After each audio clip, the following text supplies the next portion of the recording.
Hey folks, this is Kelani. If you watched my latest video talking about the best classes in Battle for Azeroth so far, you might have noticed that there's one class from that list that's missing a class changes or preview video, the Paladin. So let's kick things off with protection, because I've been having a blast with this spec so far. It does have a few ups and downs, and I wonder how things are going to do in harder content, but for the dungeons we have access to right now, it's a blast just throwing your shield over and over again while shrugging off the blows. Protection just received quite a few changes to how their spells and abilities interact with each other as well, and even have a new mastery. Let's break it down for those of you who might not have played a Paladin and talk about how everything works together. Remember, we're still in beta, so everything is subject to change and may not reflect the finished product. Protection Paladins have always been an amazing support tank. There's so much you can do to help your group out while tanking, and if you're in a raid and you're not currently tanking the boss, there's still so much you can do to contribute to your group's success. In Battle for Azeroth, they're also shaping up to be an AoE monster. The more you pull, the more resets you get on your Captain America shield, so the more damage you end up doing. Quite a few Azerite traits also complement this playstyle, so I'm really excited to see how different traits will work with differing playstyles. One of your main abilities, and your main source of reliable damage mitigation, is Shield of the Righteous. This has 3 charges with a relatively long recharge, which is reduced by your haste. You slam enemies in front of you, dealing damage and increasing your armor for 5 seconds. I love that this is basically an AoE shield bash now. It doesn't require a target, so even if you're not in range of your enemy, you can still benefit from the armor bonus. We also have Avenger's Shield, the Captain America shield throw, which deals damage, interrupts, and silences your initial target, and can bounce to 2 additional enemies for some glorious cleave damage. Avenger's Shield now also increases the effects of your next Shield of the Righteous by 20%, so you're going to want to throw off an Avenger's Shield before you bash your shield into your enemy's skulls to get that tasty 20% bonus to the armor increase. Then there's Judgment. Judge your target, dealing a bit of damage and reducing the cooldown of Shield of the Righteous by 2 seconds, or 4 seconds if Judgment crits. You're going to want to throw your little hammer at everyone you can to get your shields back faster. Our main filler spell is Hammer of the Righteous. Protection Paladins are very, very righteous if you couldn't tell. Hammer the current target for a bit of holy damage. This has 2 charges and a very short cooldown. If you're standing within your consecration, Hammer of the Righteous will also generate a little AoE to damage everything within 8 yards. Onto Consecration, lay down a patch of holy ground which deals damage over time to any enemies stood in it. Consecration is actually very important, and not just because of the AoE that your filler will generate if you're stood in your own holy ground. It interacts with a few talents and your mastery, so standing on your Consecration is always a good idea. We also have a damage cooldown, which is pretty awesome considering with a tank spec, but Avenging Wrath will increase your damage, healing and critical strike chance by 20% for 20 seconds. It's always satisfying popping your wings and running into a huge group of mobs for some awesome AoE damage. Sure, we're a tank, but that doesn't mean we can't rock some DPS numbers too. Those abilities make up for our baseline kit. They're what you're going to be using 90% of the time playing a Protection Paladin, but we have a few passives to add into the mix as well. First up is our Mastery, which was recently changed. Divine Bulwark increases your chance to block melee attacks and reduces all damage you take while standing inside your Consecration. So again, very important to have some holy ground beneath your feet. Mastery also increases your attack power. Our other passive is Grand Crusader, which is what makes Protection so fun for me. When you avoid a melee attack or use Hammer of the Righteous, you have a 15% chance to reset your cooldown on Avenger's Shield. The more mobs you have hitting you, the higher chance you're going to avoid some attacks, the more resets you get, and the more shields you can throw.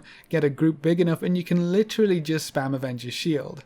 Even though we're rocking the DPS meters, we're still a tank, so we have a few defensive abilities to make use of as well. Our smaller damage mitigation cooldown is Ardent Defender, which reduces all damage by 20% for 8 seconds. While Ardent Defender is active, if you take a hit that would kill you, you're healed to 12% of your max health instead, so a nice little get out of jail free card on a 2-minute cooldown. Our large damage mitigation cooldown is Guardian of Ancient Kings. This reduces all damage by 50% for 8 seconds, so a pretty hefty damage reduction cooldown, but it has a whopping 5-minute cooldown, so you're going to need to use it at the right time. We also have Light of the Protector, an instant cast heal which heals for more dependent on how much health you're missing, very useful for healing yourself when you're getting low. The only problem with this ability is it's now on a global cooldown, making it harder to make good use of, especially with the talent changes later on. If things ever get really bad, we also have Lay on Hands, heal a friendly target for your max health, so either take yourself all the way to 100% or save a friend in need. That comes with a 10-minute cooldown and you apply Forbearance to the target for 30 seconds, which prevents a few other Paladin abilities from affecting them for the duration. And if you really need to get out of dodge, we still have Divine Shield. Become immune to damage for 8 seconds, just enough time to speed Hearth out. Divine Shield also causes Forbearance. As a tank, we also need to be able to taunt, so we have Hand of Reckoning to force the target to attack you, just in case your DPS get a little too trigger happy on a monster you haven't touched yet. We have Rebuke for a melee interrupt for the times when your shields aren't resetting enough to perma interrupt your enemies, Hammer of Justice for a single target 6-second stun to lock down your foes, and we have Divine Steed, which is our only movement speed cooldown. Hop onto your charger and ride for 3 seconds for a quick boost of speed. Then we have our Paladin Blessings. Blessing of Freedom removes movement impairing effects from any friendly target and makes them immune to them for 8 seconds. Blessing of Protection makes any friendly target immune to physical damage for 10 seconds. And Blessing of Sacrifice reduces a friendly target's damage taken by 30% and transfers it to you for 12 seconds, or until you fall below 20% health. There's also Cleanse Toxins to dispel poison and disease, and Flash of Light for a quick, mana-intensive heal to round out our abilities. As you can see, we still have lots of support abilities, and we can help out the group in so many different ways while tanking, and while kicking out a bunch of DPS. Let's have a look at what talents add into the mix. Holy Shield increases your chance to block and allows you to block spells, very useful for magic heavy encounters. When you block, you also deal damage to your attackers. Redoubt allows Avenger's Shield to bounce to an extra target for a max of 4 targets hit, and using Avenger's Shield increases your block rating by 75%. That's not raw block chance, sadly, but still a fun talent to play with. Blessed Hammer changes your Hammer of the Righteous. It's now a little hammer that spirals outwards, dealing damage to anything hit. Targets hit also deal 12% less damage with their next auto attack.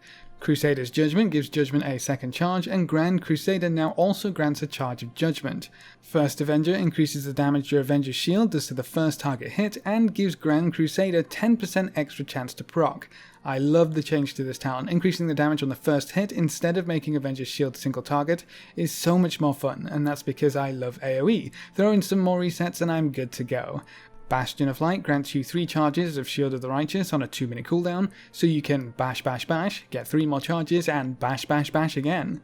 Fist of Justice causes Judgment to reduce the cooldown on Hammer of Justice by 10 seconds. Repentance gives you a crowd control ability to lock out a humanoid, demon, undead, dragonkin, or giant enemy for 1 minute, as long as they don't take damage during the effect, and Blinding Light disorients all targets around you for 6 seconds, and non-holy damage will break the effect.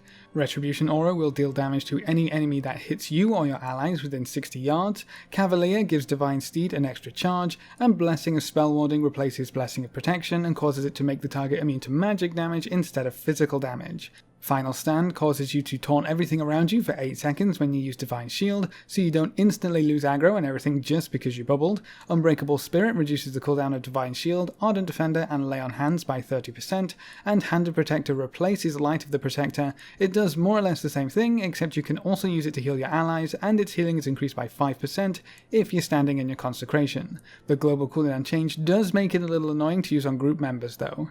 Judgment of Light causes your Judgment to apply a debuff to your targets. Anyone who hits a target with your debuff will get a little bit of healing. Consecrated Ground causes Consecration to also heal up to 6 allies who stand in your holy ground, and it snares all enemies within it by 50%.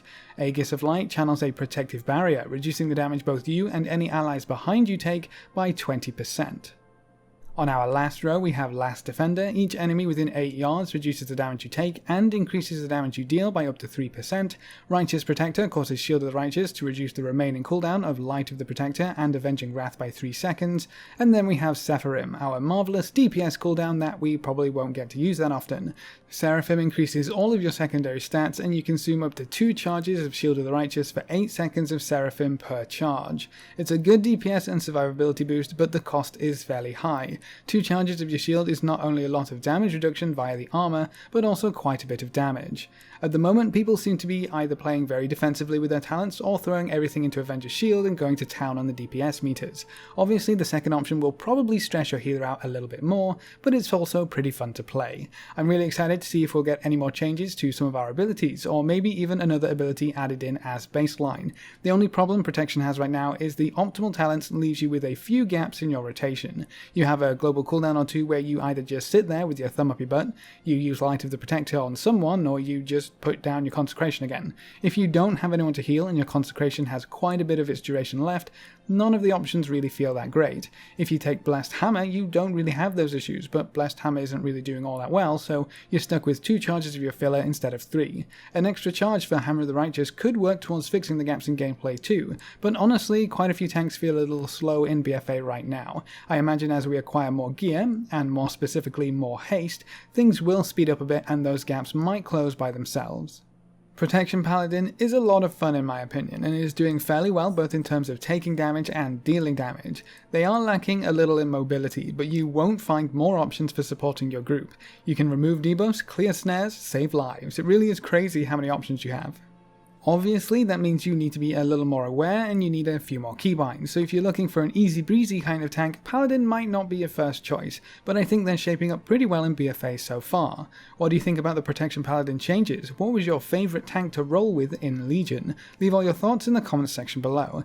A big thank you to all of our supporters over on Patreon. If you want to hop on that train, you can find a link in the description below. Remember to leave a like just below the video before you leave, and if you want to see more, make sure to subscribe. But apart from that, thanks for watching folks, good luck and have fun, and as always I will see you next time.